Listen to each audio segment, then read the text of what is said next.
reviews for you, or three reviews for you, right now. Let's do it. We're streaming. The 20th Century was a very fun and bizarre movie by the talented Matthew Rankin, so naturally I was excited for the follow-up film from him. Universal Language is just as bizarre, but less in a hallucinogenic sense, but more builds into the premise.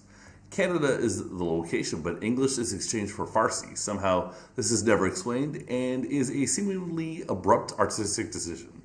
The set design reminds me of Grand Budapest Hotel or something else conjured by Wes Anderson.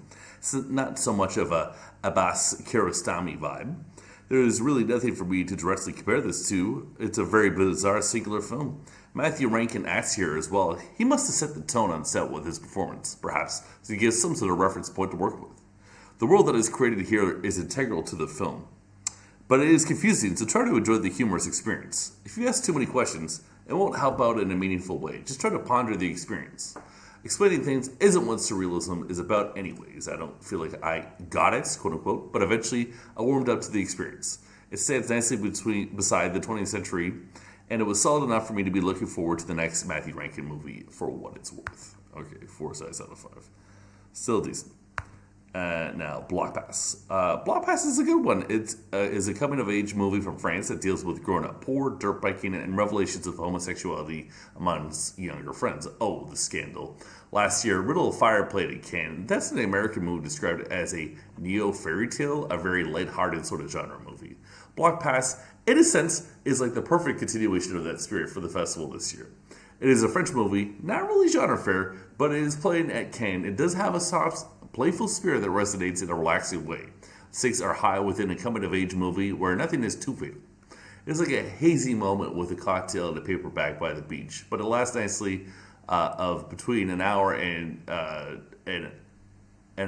half and 2 hours. It fades in and out without being a time waster. We get the story of two friends who must deal with the fact that one of them is gay and that things won't be the way they were before. Regardless, it is important to have each other's back to keep your decency alive. The dirt bike race scenes are fun. Those parts reminded me of the SOV shot on video horror movie Dreamstalker. So take a bit of that vibe, a bit of the atmosphere, a Riddle of Fire, and the French location, and you've got Block Pass. Okay, we're crushing it. Review number 3. Let's go. The Other Way Around. We're going to get a little Spanish comedy here. Not by Pedro Almodovar. By someone else. Okay, so director Jonas Truba can create a fine Spanish comedy. The language is so rhythmically beautiful that makes it rewarding for this generic English speaker to hear during the symphony of gestures for its nearly 2-hour duration. Normally, I would only think of Pedro Almodovar for this sort of fare simply because I'm not well enough versed in Spanish cinema. Thankfully, though, there's another director who will be on my radar now because poor Pedro is getting old. The Other Way Around nicely weaves a story about filmmaking with relationships and observations. This Seinfeld-branded humor works great with the Spanish language. It seems equally chaotic and even more cultured. I felt compelled, though, through the last year, and the construction of the film made this a fun, breezy watch on a nice day in May.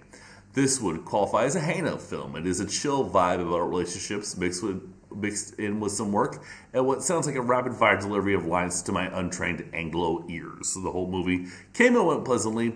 It made me chuckle throughout. The sittingness of chuckles works symphonically over a few belly laughs. The entire experience can be described as pleasant. That's it. That's all. Peace.